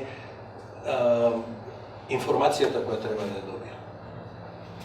И мислам дека диалогот, посебно во наши, во европски филмови, често е обременет со таа потреба да информира. Добри, и холивудски филмови истото, само е занатски многу подобро направено. Да. Имам само неколку, се надевам, кратки прашања. Првото ми е, доколку не би били режисер, дали би се бавеле со нешто друго, што би било тоа? Тоа лично ме интересира, а втора работа ме интересира околу процесот на работа со глумци, но во аспект на тоа дали да речеме може еден човек да биде добар режисер, доколку го интересира работата со глумци повеќе, а да речеме не размислува толку визуелно и не ги кадрира нештата, слушаш, тоа е некој за. Па, ја пишување се уште сакам повеќе од режирање. И кога би можел да живеам од пишување, кога би имало повеќе простор, не знам, да пишуваш на македонски и од тоа да обстанеш, би било супер. А често ми е жал што уопште се бавам со уметност и мислам дека наука би била права ствар. Оти не е прашање на вкус и на проценка и на тоа како ти се допадна мојот филм, него, нели, наука е. Многу е конкретно. И ми фали таа конкретност понекогаш. Што се однесува до работа со глумци и визуелно, да, апсолутно, мислам дека се скоро две одвоени работи. И има еден куп режисери кои фантастично работат со глумци, а кои визуелното не има јака страна. И дури успеваат тоа така да го изградат да затоа што приказната или затоа што работата со луѓе, со глумци е толку јака, да како гледач го занемаруваш, дури очекуваш да биде прилично рудиментирана сликата. Не знам, од Џон Касаветес до Вуди Ален, до не знам, има еден куп такви глумци, режисери кај што Тод Солонс, например, кај него е приказната и таа смелоста во приказната. Работата со глумци инаку е, мислам, чисто да надополнам, значи она почнува во кастингот, огромен дел е во пробите и на самото снимање битно ми е да се фокусираш на да видиш целината и после да се фокусираш на детали, после пак да видиш целината. И обично работиш со еден глумец, а после со друг глумец. Затоа што со сите исто време да работиш е невозможно. А филм тоа ти го возможува, затоа што, нели, ако имаш крупен план, си се фокусирал на еден глумец, другиот е в камера. Да се надоврзам на прашањето на Кирил, ви рековте дека филмовите ваши се од Македонија и наистина ми се допаѓа тоа, наистина така ги доживувам, а не за Македонија. Дали носите во вас приказна или приказни кои се уште би сакале да ги пренесете на филм? И дали има простор за предомислување кај вас и покрај слабиот слух од кај културните институции во Македонија? Може би едно ваков сетик може би да донесе предомислување за творење во Македонија повторно? Па не знам, приказни стално има. Прашање они да се артикулираат и да се сведат на едно сценарио, на еден филм. Не знам како да одговорам на прашањето, да не се повторувам. Животот е прекраток. Прекраток за трошење на тие, за трошење на бюрократи, за трошење на политичари, за трошење на дистрибутери. И многу повеќе сакам да, ако никад више не снимам, onda не снимам. Многу повеќе сакам времето да го потрошам да направам уште 5 добри фотографии во животот, одошто да морам да се дружам со луѓе од културниот естаблишмент за да дојдам во позиција да снимам.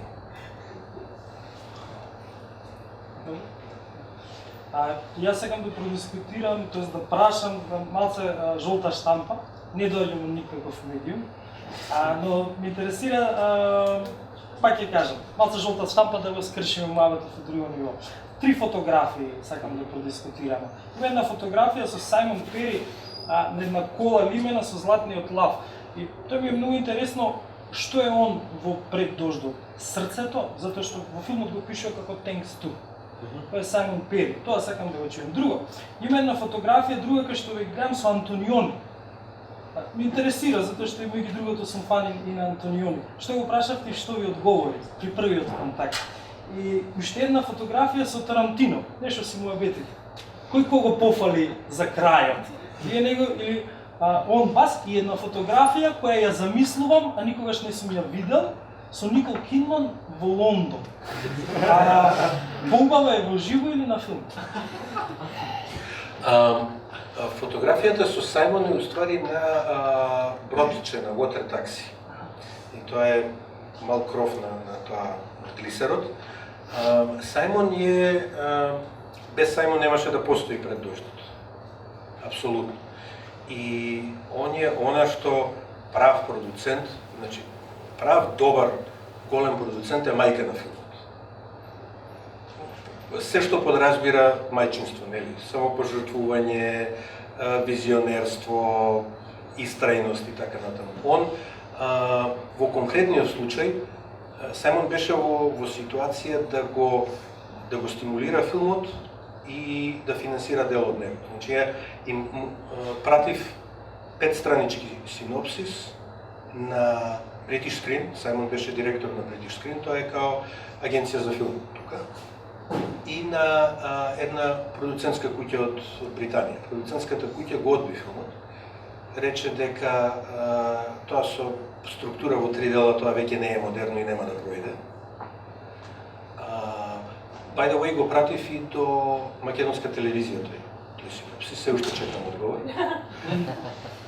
Сајмон го бендиса тој синопсис, тие 5 странички, се јави, вика, имаш ли сценарij? Викам, ќе имам, кој ќе го нарачат. Затоа што веќе ми беше, во тоа време ми беше доста од тоа да пишувам и тоа нигде да не завршувам.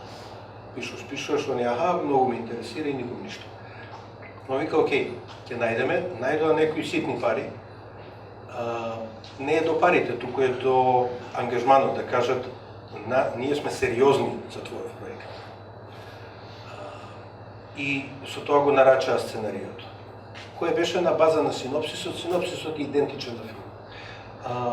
Имав, не знам колку 4 месеци ми се чини да го напишам. Седнав го напишав, земав, го однесов во Лондон, не го правив по пошта, го однесов сценаријото. Они го одобри, они не можеа сами да го финансираат, им требаа партнери, им требаше Македонија и тоа беше една тешка приказка како Македонија влезе, па излезе од филмот и така натаму. Во еден момент, еден од инвеститорите, Channel 4, се повлече од филмот. После 2 недели снимање, во исто време и Дариус си отиде, директорот на фотографија, и филмот беше готов. Значи, он во тој момент се распаѓаше и немаше да се заврши. Затоа што инвеститорите викаат, до сега потрошивме 8%, 15%, тоа колку ќе чини филмот. Другиот инвеститор се повлекол, директорот на фотографија си оди. Продукција е хаос. Доцнат со снимање. Имаат проблем со камерата, дел од материјалот е уништен. Ја боле да ги откажам тие 15% што ги потрошив, одошто да влезам повеќе во була. Во тој момент Сајмон Пери влегува оди пред својот борд, го убедува бордот да му дадат специјална отстапка да учествува во овој филм со повеќе од што му е во статутот на British Screen. Во момент кога Македонија не е учесник на филмот. Значи, он еден личен ризик зема, професионален, за да се заврши тој филм, и без него филмот немаше да постои. И затоа ми беше многу драго што филмот успеа и за него. Сликата со Антониони е при доделувањето на Оскарите и за жал ништо не си кажавме, затоа што он веќе не можеше да збори.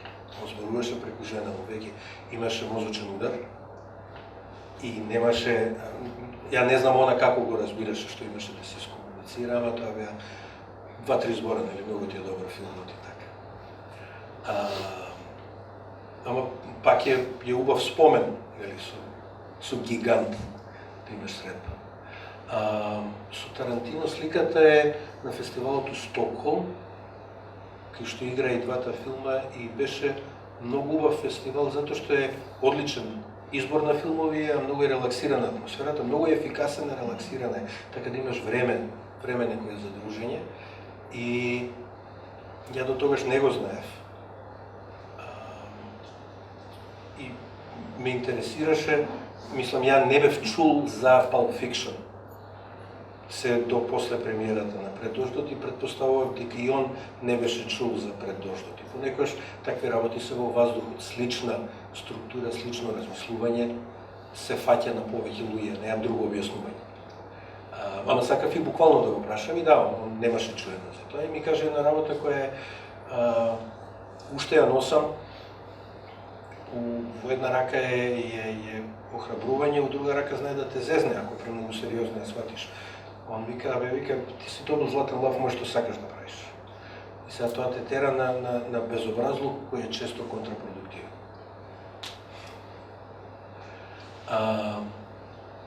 А со Никол Кидман веројатно реферирате на средбата за Perfect Murder. Значи тоа беше ремейк на Dial M for Murder, која Warner Brothers го понуди. Никол Кидман се беше согласила да го игра, јас се согласив да го режирам и Арнолд Коплсон го продуцираше. Он дојде од LA, она беше у Лондон, се спремаше за Eyes Wide Shut. Ја дојдов од Скопје, се сретнавме, да разговараме околу тоа како ќе се прави филмот. И да, ужива едно 100 пати поубава негова слика. Порцеланка. Целата. Некој порцелан и многу интелигентен, паметен човек. И сценариото беше, првата половина од сценариото беше одлична, втората половина беше паѓаше, тапа. Ја мислам дека треба да се преработи. Продуцентот сакаше одма да влезе во продукција. Вика 7 недели припреми и почнуваме со снимање. Викам 7 недели да е готово сценариото не се доволни, а камоли да се преработи сценариото и да го припремиш. Вика мораме да ја фатиме пред да влезе тој филм. Затоа што филмот се финансира поради звездата. Режисер, сценарија, све тоа многу убаво, ама ради звездата доаѓаат парите. Му викам ќе почекаме да го заврши. Он вика не, тоа не се знае кој ќе заврши и вистина година и пол го снима. Eyes Wide Shut. Викам окей, ако нема доволно време, ја не се нафаќам за ова. Ти треба да се поправи. Ми се јави агентот, вика Коплсон вика дека или си луд, или си се уплашил. Ја му рекол дека не си се уплашил. И он после го сними филмот го направија, Гвинет Палтроу играше, Майкл Даглас беше моја идеја и употреби и одлично одговара таму. Сценарието е нечекнато, имаше една моја ситна идеја што е влезена таму. И се гледа кога го гледаш дека до пола одлично иде и после паѓа. А пак е подобро од оригиналот, што оригиналот на Хичкок е прилично така. Многу зборење до сега.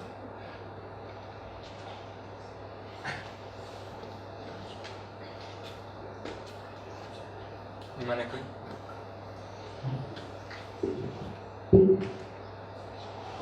Кратко само, дали би дошле на покана да предавате во Македонија, да доцирате тука? Прво треба да има покана. Колку има сега? Па не, ја знам дека нема да се случи таква покана, прво. Второ, тоа практично би било прилично сложено, затоа што предавам фултайм во Бруклин, се поклопуваат сезоните. Ја мислам, сакам предавање и сакам кога сум во Македонија, така да теоретски зошто да не. Ама за среќа нема да бидам поставен пред таа дилема. Никој пат не се знае. Прашање? Како бил Милчо Манчевски како тинеџер филммейкер и кој бил пресветувачкиот момент кај што сте сватиле дека тоа ќе се бавам со филм од прилика до крајот на животот? И второ прашање, од кога ви од прилика првиот спакува материјал, некој вид на филм или филм? Од која возраст? Бев бубалица, онака скоро со одлични ученики, да. Во исто време како некој бунтовник, ама како тинеџер, тој со сите петки. И имав намера да се бавам со пишување. И пресвртниот момент од твоето прашање разговор со професорката Олга Пешевска во гимназија Орце Николов. Она ме праша, што ќе работиш сега после гимназија, што ќе студираш? Ја викам, вајде новинарство. Она вика, па не гледаш колку контрола има тоа, колку од надвор ќе те контролираат што имаш да кажеш, што имаш да напишеш. И јас сватив дека она во право. И после викам, добро, а што би друго, што можам да работам? Она вика, режираш едноченки у гимназија и школа многу добро ти иде и факат беа успешни, и вика зашто не се бавиш со филм. Значи она ми го спакува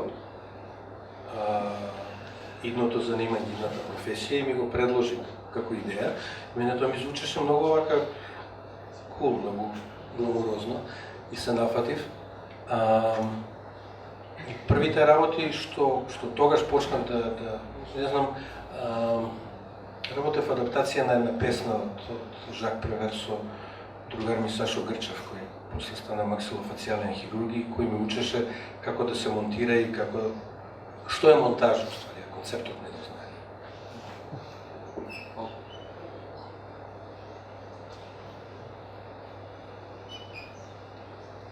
Добре, јас имам уште едно. Во една книга, мислам дека беше за како се пишува, викаат дека не се толку добри тие што многу експериментираат, а мислам дека вие имате експериментирано, не ова дека е напад нешто, туку сакам да кажам во однос на тоа вашето мислење. Значи вика тие што експериментираат не се добри, туку најдобри се вика тие кои што го совладуваат занаетот. Тоа е најпотребно. Односно водење по некакви правила, техне на грчки што би било. Дали сметате во филм дека е повеќе потребно да се водиме по некакви си правила? Сега не некои строги правила како сонет да се пишува и така натаму, меѓутоа да има некаков си вид на техне, занает, или па повеќе е подобро да се експериментира и да се види каде може да тоа не се тоа. Па не знам, во Сарма што е поважно, оризот или месото? Знаеш, мислам, не може едно без друго и тоа нели на студентите што го кажам, ти занаетот можеш да го совладаш, ама ако има само занает, тоа може би со тоа ќе имаш убава кариера и може тоа да те усреќи. Ама претпоставувам и се надевам дека те интересира нешто многу повеќе. Тоа многу повеќе еве во таа книга го крстиле експериментирање. Е срцето. Знаеш, мислам дека например на слика на платно тоа поубаво се гледа. Знаеш, дека ти е неопходен и занаетот, ама ти е неопходна и инспирацијата или срцето. Да. Намерата, емоцијата која ја пренесуваш.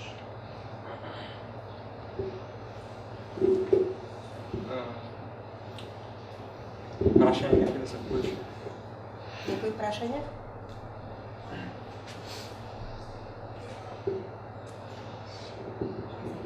Да.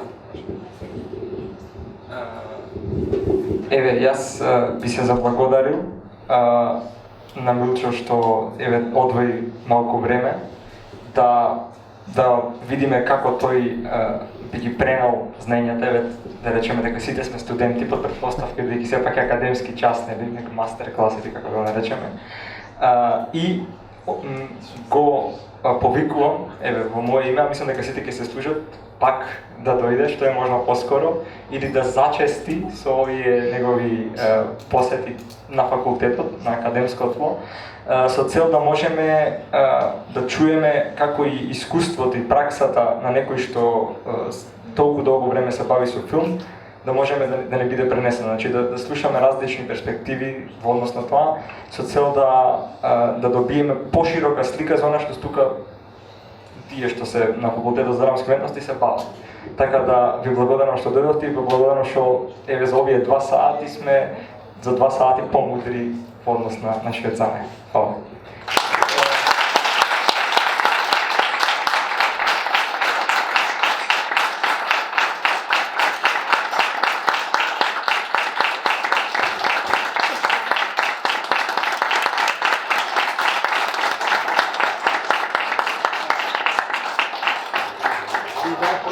Професорката завршно да каже нешто.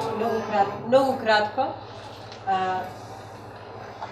Јас се надевам дека после оваа вечер ќе имаме шанса во некоја скора иднина или иднина да го поканиме професорот Манчевски, односно режисерот Манчевски, барем ако ништо друго да ни биде гостин еден семестар или еден месец и да ни покаже нешто од неговите типс во живо.